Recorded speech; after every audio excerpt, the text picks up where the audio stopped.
What's up, guys? Teddy Cornwell here. Welcome to the Underdog Talk. I mean, there is something about the Underdog. Today, we have the Dragon on the show and an Ultimate Warrior on the Underdog Talk. But before we get into this interview, you know I have to give this man a proper Underdog Talk introduction. Hailing from Japan, this gentleman is the first Japanese IFBB pro and bodybuilder to appear in the Mr.Olympia show.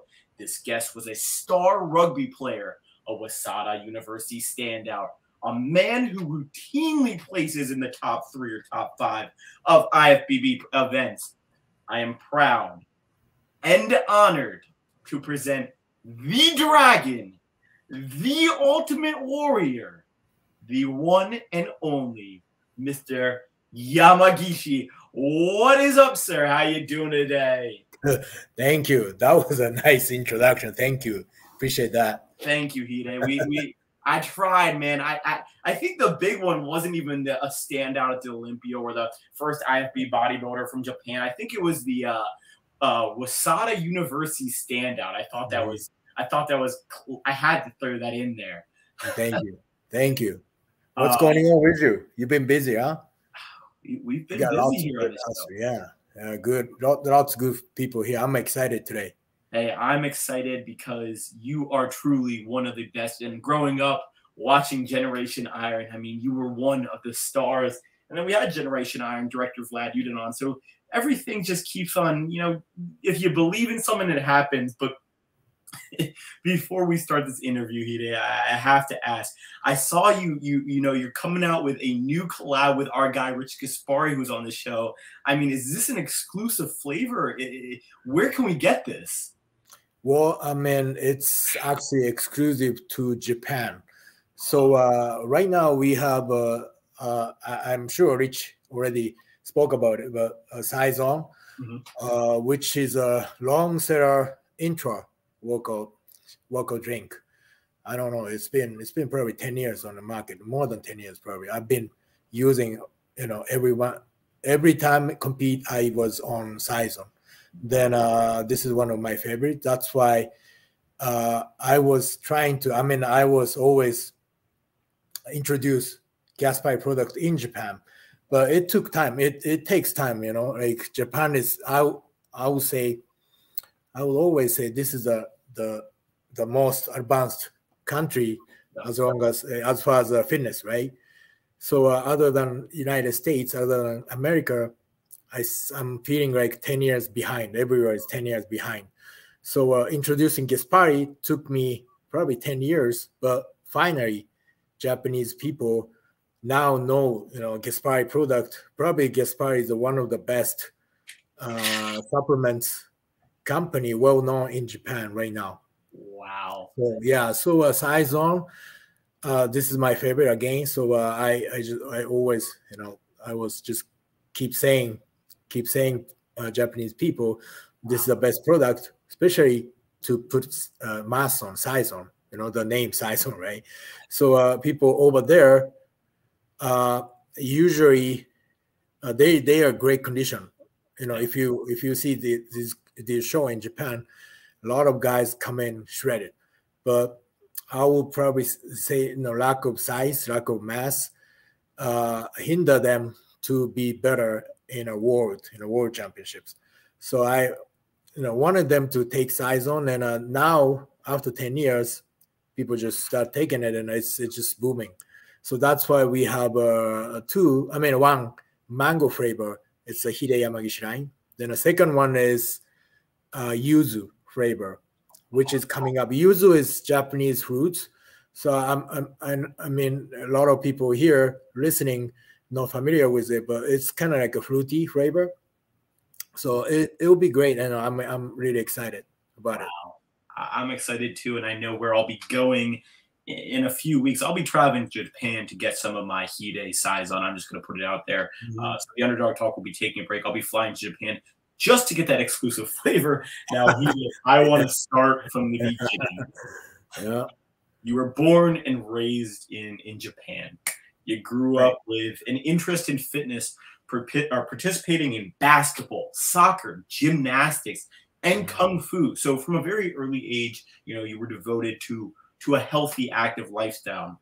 You began playing rugby during your teenage years, and actually managed to represent your school, which is pretty damn awesome.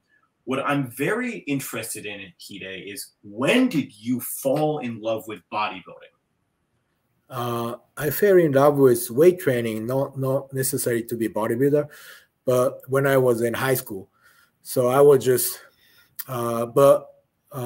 looking back when I was a little kid, I was always fascinated with a physique, like a strong physique. Back then, I didn't know. I had no idea what was bodybuilding was. But let's say, like, if you watch wrestling, professional wrestling, pro wrestling, right? I always liked the guy with muscle. I didn't like the guy just fat or big, right? So then I started doing some sports like judo, martial arts, right? Then I started like exercising, push up, like sit up, all these stuff, just like in my place, and I could see my body was just changing. Just doing a push up, by body weight, changing my physique. So I was amazed. Okay, this is fun. Then I went to high school, start playing rugby, and I saw bench press, just a bench, a bench and a barbell. So it wasn't even gym, just a bench and a barbell. But I was just, okay, this is it, and I just doing bench press every day. Then I saw my pec, and I saw my biceps was getting bigger, and I was amazed. And my friends were shocked too, because they were doing same stuff with me, but I was the only one got muscle, basically. So that point I was like, okay, I really like it. And I after high school I stopped playing rugby, but I just kept lifting weight. Then I met bodybuilding. So quite naturally, I was already hooked by weight training. So bodybuilding was the only natural way to pursue this sports. So because weight training itself doesn't do any like win or lose or sports, right? But I was always athlete, like since I was kids, baseball, martial arts, rugby, then bodybuilding. And actually I did some year for powerlifting too when I started. So first couple years I was springtime I was doing powerlifting, and always summer and fall I was competing as a bodybuilder. So which I did in college. I competed college 8 bodybuilding show, and I won. Eventually, I won 2 times national champion. Then a powerlifting too, I did pretty well. So that point, I was really hooked, and I just all I saw was muscle from this point. Yeah. Wow. And I mean, the big thing, which I find amazing, you actually managed to gain 50 pounds by the time you graduated from high school, Hide. And then by this second year of college, at 19 years old, you had already won your first bodybuilding show, the National College Championships.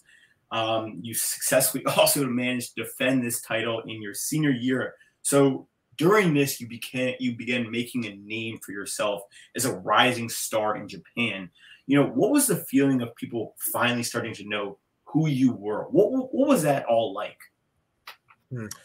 Well, I mean, compared to this day, bodybuilding, because it wasn't that popular. I mean, now still not like as popular as baseball or other big sports, but compared to like 20, 30 years ago when I started, it was way smaller, and no one really knew about it.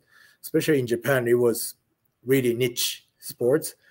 So I wouldn't say I was famous or anything. I was just, like one bodybuilder who loves, lifestyle. So later day, when I turned pro, people start more interested in about fitness and lifting weight and everything else. So, but nowadays, if I go back to Japan, let's say I'm just on a regular street, and people will notice me because they are more into physical, like activity, right? Gym is everywhere. So I was amazed how fast things could change. Like 10 years, probably like not even 10 years, 5 years, it changed a lot. So I'm like it's just helped me overall, just because I'm not competing anymore, but I'm still deep into this industry, right? So as a business, because I have a gym in Japan too, in Las Vegas. So running a gym, if you don't have, if bodybuilding is not that popular, you probably get in trouble running business. But now, so many especially young people, get into this sports. It helps my business and industry a lot, so which is great. And Hide, if I saw you on the street corner, I would just see a big dude, and I would just come up to you anyways without knowing who you are. So I'm sure people, I mean, if I see Hide on the street, I'm coming up to him whether I know him or I don't know him, because he is a jack dude. But at the age of 25, jumping forward a little, you entered into your first official competition, the 1998 Japan Nationals, excuse me. Impressively, you actually placed second in the middleweight division. But over the next 3 years, you appeared in a further 8 shows. And I mean, however, your greatest achievement came in 2001. And Hide, you know what I'm talking about. But that wasn't all that you took home, because by winning this competition, you had earned your pro card, becoming the first Japanese IFBB pro. I mean, what was the feeling of being the first Japanese IFBB pro like, and then being able to represent your country? So I need to correct you, because I wasn't the actually first one. So there are a couple people turn IFBB pro before me, but I would say I was the first Japanese IFBB pro did well in IFBB circuit. Okay. Yeah. So a couple guys, a couple people before me actually competed as a IFBB pro, but I was the first one did Olympia, and the first one did Arnold Classic. But before me, like probably 10 years, there was no IFBB pro. So basically, people feel like I was the first one, because people really didn't know who were they before, because I think it wasn't the internet back then, so it's not that easy to find out the information, right? But nowadays you see everything on the internet, so that's why people probably think I was the first one. But anyway, so when I turned pro, of course, all the industry people in Japan, like they are saying, let's say, like they are saying I was going to be suicidal or something, right? Because I was in the top of the amateur, right? Like, so at a middleweight, I was competing like about middleweight or welterweight, so 100, I don't know, 160 pounds or 170 pounds, right? So I was, of course, myself, I had to be bigger. I knew it. So in order to compete with these pros, first thing I have to do is bigger, get bigger, at least like 20 pounds, 30 pounds, at least, on me. Then that being said, people will say, even if you get a pro card, what are you gonna do? Like compete in a little small pro show and do nothing, right? So, okay, I was saying myself, okay, I had nothing to lose now.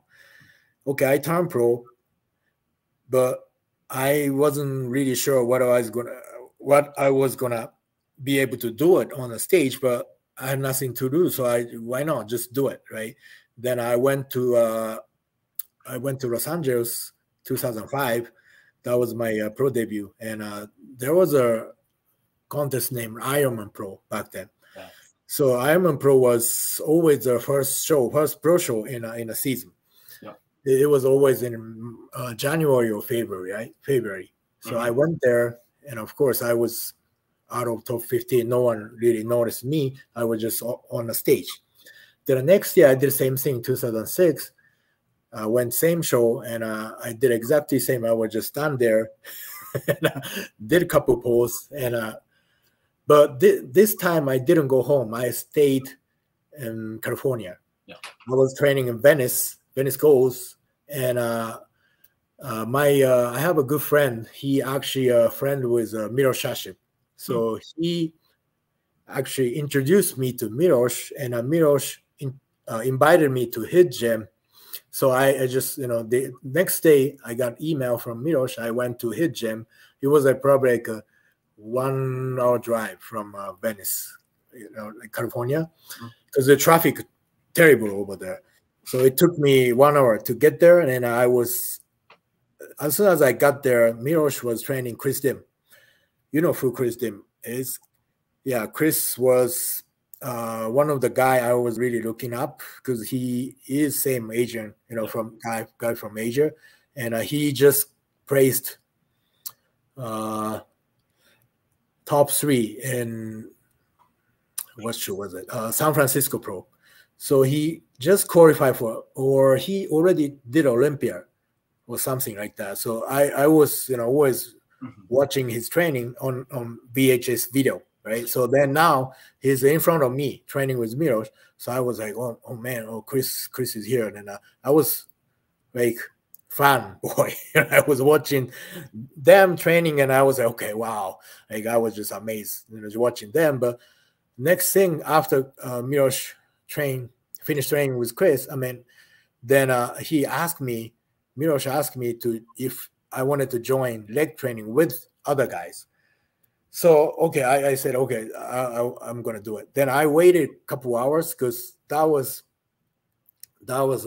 he invited his gym like around noontime, but his training actually started like late afternoon, right? I remember like 4 p.m. or 5 p.m.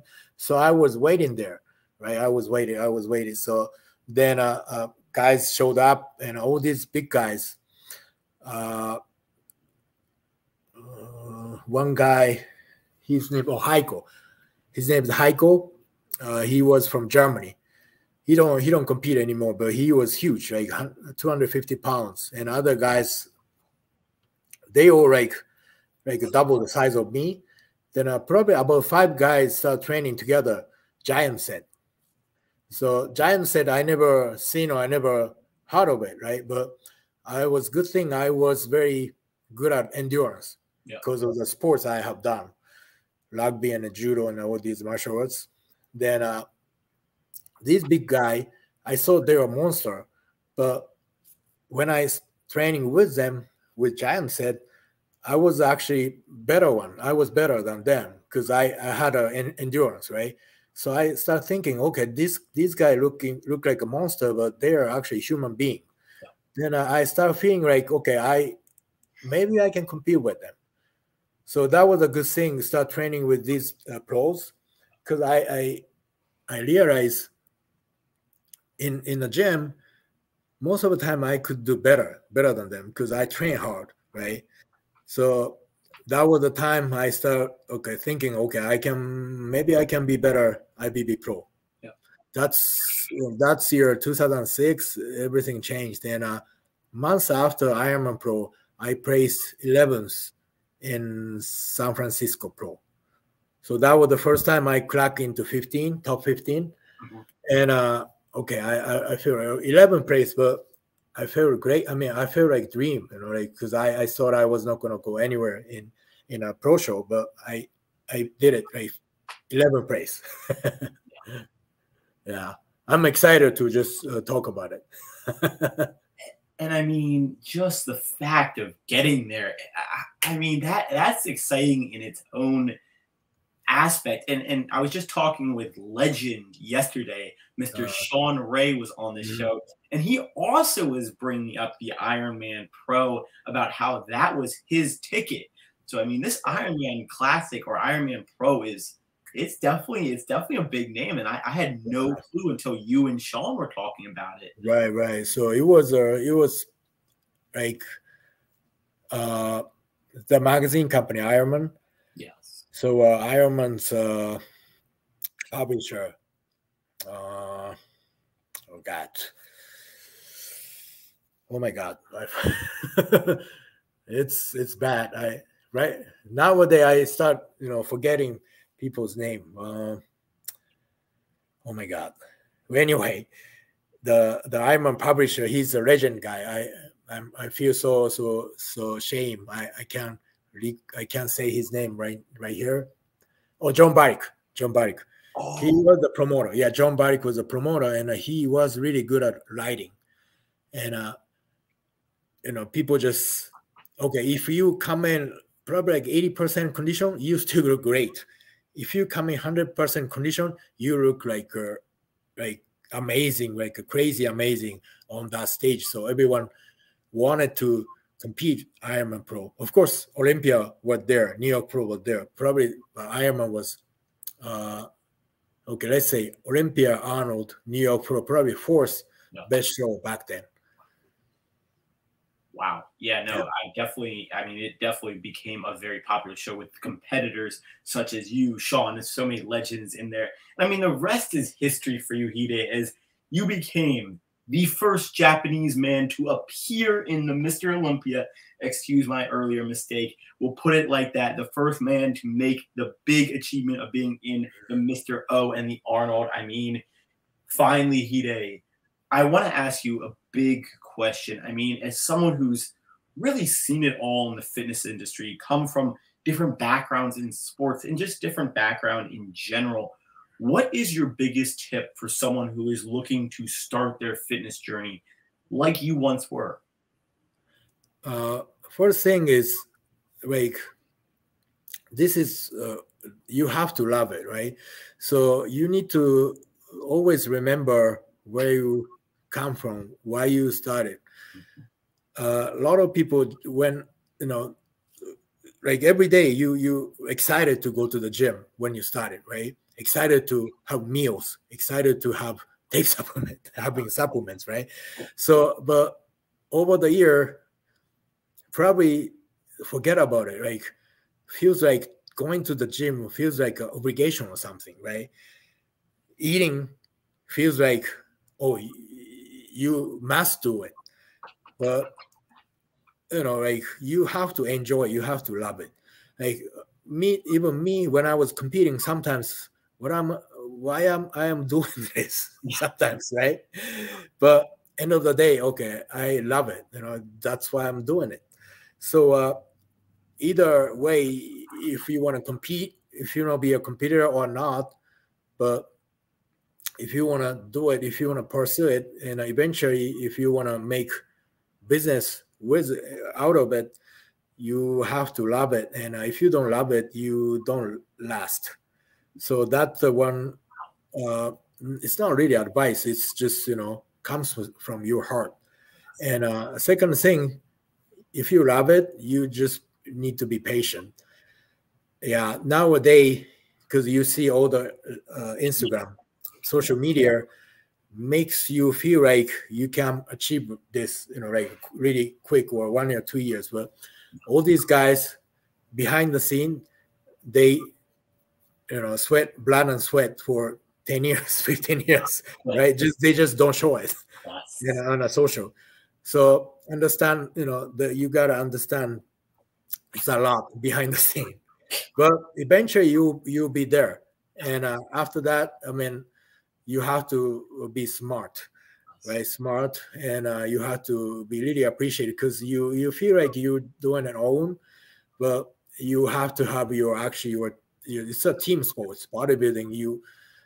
It looks like, like feels like you've been doing by yourself, but you have to have support system. So you have to always remember people around, around you and appreciate them, then you'll be fine. And I mean, I trust the process, love the process. Don't compare yourself to others, not just because they are putting blood, sweat, and tears into it, but genetics play a role. Social media, can manipulate people.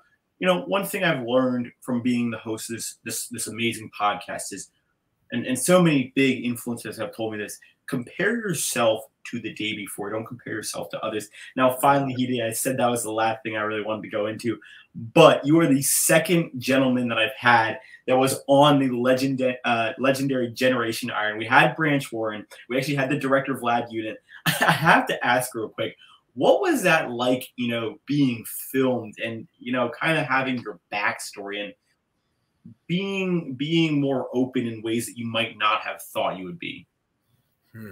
So at Generation Iron, I was approached by Vlad. It was 2012, right? So I think it was 2011. Yeah. Then they filmed us 2012, I think 2012. So first of all, I was thinking, okay, like some kind of little documentary or something. I had no idea how big they are. And I was talking to them, and I think I actually introduced them to IFBB because they just approached me. Vlad, I think I was the one actually connect them to IFBB. So that being said, they had no idea how bodybuilding industry worked, right? So from that point to the final product, it was huge. I mean, much bigger than I thought. Then I was in Hollywood in a Chinese theater. They had like a like a red carpet event. I was like shocked. But during the filming time, we didn't know. I mean, I had no idea how big it was. It was just me, probably like 3-4 days of filming. Wow. But it wasn't that hard, because I just did what I was doing, and they are just there to film me, mostly gym part. And when I was competing, then they are in the backstage or like off stage and just filming. It wasn't that hard. But in the product, I was watching end product, and I had to laugh because they put footage together, make it more, I would say, not really controversial, but let's say like I said like a word, I was born to bodybuild or something, right? Yeah. They actually had me say it. So I was born to be bodybuilder or something like that. I don't even remember. Yeah. So it's movie. They had to. It's not just document. It's a movie, so they had to caption something to make it funnier or make it more interesting. Yeah. Yeah. That's the behind the scenes story. It was it was a good experience, and thanks to Generation Iron because it was on Netflix. So I was, after that, whenever I go, for example, a lot of times when I was in airport, because I travel a lot, then people just noticed me and just talked to me. And most of them are just regular people watch Netflix. Yeah. So I was shocked, and it was very good, feeling, knowing these people actually watched it and start knowing about bodybuilding. And I so agree. And Vlad was telling me when he was on this show, he goes, AMC was telling me that they're sold out. I never saw this. This is the AMC says this is the first time they have ever been sold out this fast. I go, you put one hell of a documentary together. I mean, this is where I fell in love with bodybuilding. So many, we found your name, Branch, so many legends now. And I mean, you were one of my favorites in there. I didn't say that to Branch Warren, just so you know, Hide. You were one of my favorites in there. Don't tell Branch, but you were one of my favorites. I loved what you brought to the table.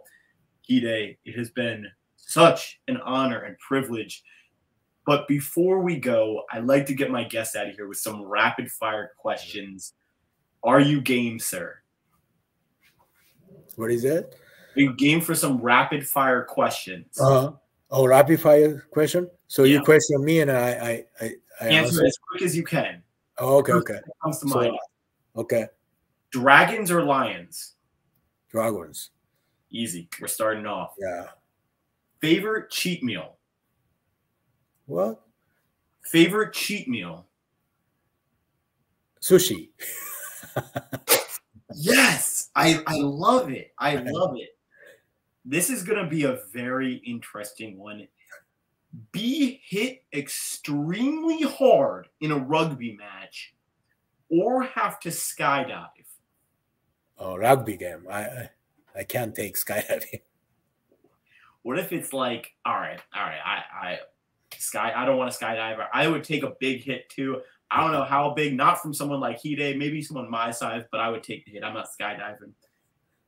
The last two are big ones on this show. Talk like Rocky Balboa, the fighter, for the rest of your life, or have to box Rocky Balboa in his prime. Oh, I want to talk like a Rocky Balboa. Really? You know, I think it's cool. And you know what's cool? Rich Gaspari, when Rich was on the show, I asked Rich the question. Rich did the best Sylvester / Rocky voice I've ever heard in my life. Ask Rich to do his Rocky voice. It is incredible. Because I mean, I can kind of relate that because Rich is Italian, right? Then Stallone is Italian too, right? Yeah. So they speak probably same.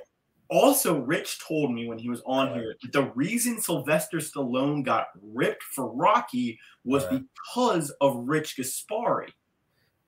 Really? That's what Rich said. I never heard of that. That's what he said. I don't know how true that was, but I think Rich might have been just typing. If Rich says so, I guess yes. If Rich says so, it's true. Final question. Now this is a big one, Hide. Yeah. Pull-ups or chin-ups? Oh my God. Okay. Chin-ups. Really?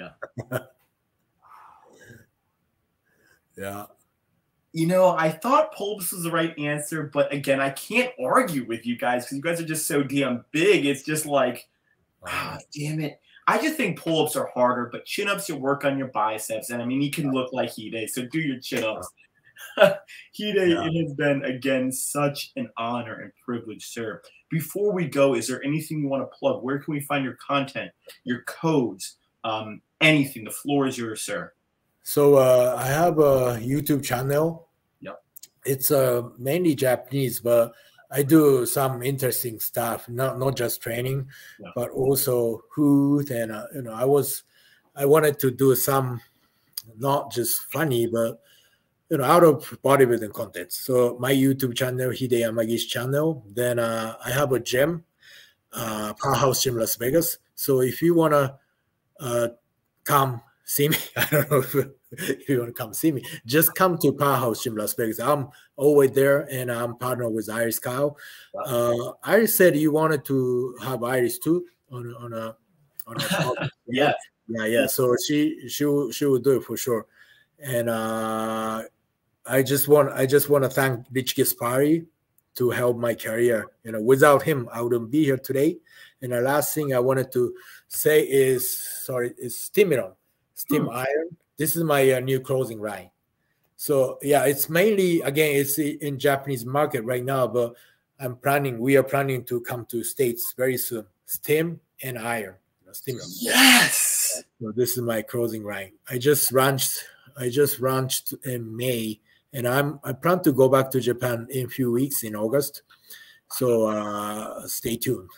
Wow, I cannot wait to see Stim Iron in America and just see everyone representing the best apparel, the best bodybuilder. Shout out to our guy Rich Gaspari, and as Sean was telling me, Rich the Itch the Dragon Slayer and the Dragon. I mean, two legends. Real quick, was the reason your nickname is the Dragon is because Rich is the Dragon Slayer? Does that have anything to do with it? Well, I mean, when I was with MD, Muscular Development, Yes. so Muscular Development gave me Dragon, like the nickname.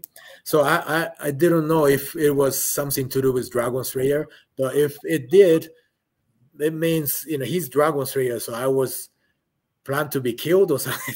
Right? I wasn't even trying to say that. I just thought it was. I was wondering if it was tied to each other. But again, Hide is such an honor, guys. Don't forget to go check out Hide's content. I've been watching it. I've been just putting the subtitles on, but it is some really damn good content. Run his codes up. Check out his new Gaspari nutrition collab. Try and get some if you can. Get that stem iron. Again, Hide, an honor and privilege. One of the best to do it. Until next time, guys. Thank you, Underdog out. Appreciate it. Hey, Hide.